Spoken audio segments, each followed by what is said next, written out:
Praise the Lord.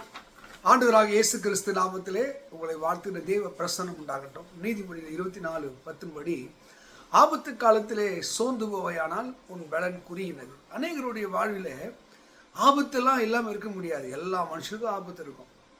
ஆபத்து பல வகையில், நோய் மூலம் ஒரு ஆபத்து இருக்கலாம், விபத்து மூலம் ஆபத்து இருக்கலாம், எதிரிகள் மூலம் ஆபத்து இருக்கலாம், இயற்கை பேரிடர் மூலம் ஆபத்து இருக்கலாம். ஆபத்து இந்த உலகத்தில் உண்டு. இந்த உலகத்தில் உபத்திரம் உண்டு என்று பைபிள் சொல்லுது. அப்போ இந்த ஆபத்து காலம் ஒரு மனிதனை என்ன செய்கிறது? ஆபத்திலே கர்த்தரை நோக்கி கூப்பிடு சொல்லு. ஆபத்திலே, அப்போ ஆபத்திலே கர்த்தரை நோக்கி கூப்பிடாத மனுஷன் வாழ்விலே அங்கே 3 நிலை உண்டு. ஆபத்து காலத்திலே சோர்வு உண்டாகும். மனுஷனோட சோர்வு, எனக்கு ஏன் அப்படி நடக்குது, ஏன் அப்படி சம்பவிக்குது? தேவ மக்களை, ஒருவேளை நீங்கள் சோர்ந்து போயிருக்கீங்களா? பரிசுத்த வேதம் சோர்ந்து போவனுக்கு அவர் பலன் தருகிறார். எந்த விஷயத்தை சோர்ந்து போயிட்டீங்க, டயர்டாயிட்டீங்க, எந்த ஆபத்து உங்களை வேதனைப்படுத்துதோ அந்த ஆபத்து காலத்திலே தேவனை நோக்கி கூப்பிட்டு பாருங்கள். ஆபத்திலே கர்த்தரை நோக்கி கூப்பிடு, அவர் உன்னை விடுவிப்பார், நீ அவரை மகிழ்வுபடுத்துவாய். அப்போ தேவனை மகிழ்வுபடுத்தக்கூடியவர்களாக நீ மாற வேண்டும் என்றால், முதலாவது உங்களுக்கு வருகிற ஆபத்திலே, அந்த சோர்விலே நீங்கள் பலனை பெறுவதற்கு நீங்கள் தேவனை நோக்கி கூப்பிட வேண்டியது அவசியமாக இருக்குது. ரெண்டாவது, ஒரு மனுஷனுக்கு ஆபத்து வரும்போது சோர்ந்து போவனாய் மாத்திரமில்லை, அந்த ஆபத்து அவனை வெட்கப்படுத்தும் அப்படி போட்டிருக்கு. சங்கீதம் 37:19 படிக்கும்போது, ஆபத்திலே அவர்கள் வெட்கப்படாதிருந்தார்கள். எந்த மனுஷர் வாழ்விலே ஆபத்து வருகிறதோ, இறைவனை நம்பி வாடுகிறார்களோ, அவர்தான் நீர் என் கோட்டை, என் அடைக்கலம், என் தஞ்சம் என்று இறை நம்பிக்கை உள்ளவர்களாக யார் இருக்கிறார்களோ அந்த ஆபத்திலும் அவர்கள் வெட்கம் அடைவதில்லை. மக்களை, ஒருவேளை நீங்கள் சத்துருக்களாலே நெருக்கடி பண்றீங்களா? ஆபத்து உங்களுக்கு சூழ்ந்திருக்குதா?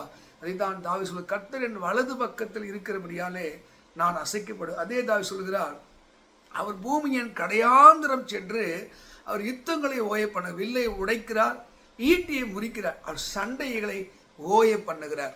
அப்போ என் வாழ்க்கையில ஆபத்து வருகிற போது கர்த்தர் நான் வெட்கப்படாதபடிக்கு என்னை அவர் காக்கிறவராக இருக்கிறார்.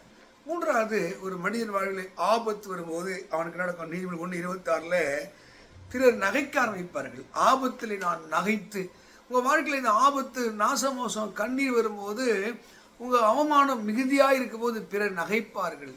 அப்போது ஆபத்து ஒரு மனிதனுக்கு வரும்போது அவன் சோர்ந்து போகிறான்.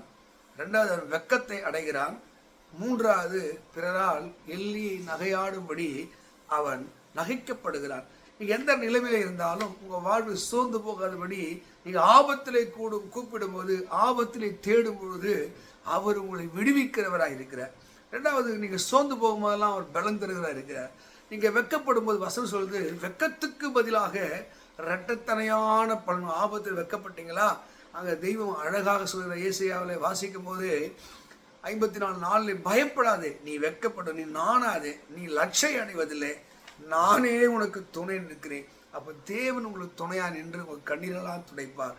ஆபத்தில் நான் கூட இருந்து உன்னை தப்பிப்பேன்னு சொன்னவர் நிச்சயமாக தப்பிப்பார். ஆபத்து காலம் எதுவாக இருந்தாலும், நெருக்கடியான காலமாக இருந்தாலும், துன்பமான காலம் இருந்தாலும், நீங்கள் தேவன் நோக்கி கூடுங்கள், அவர் விரைந்து ஓடி வந்து உங்களை விடுவித்து ஆசீர்வதிப்பார். God bless you. கர்த்தர் உங்களை ஆசீர்வதிப்பாராக. ஆமென்.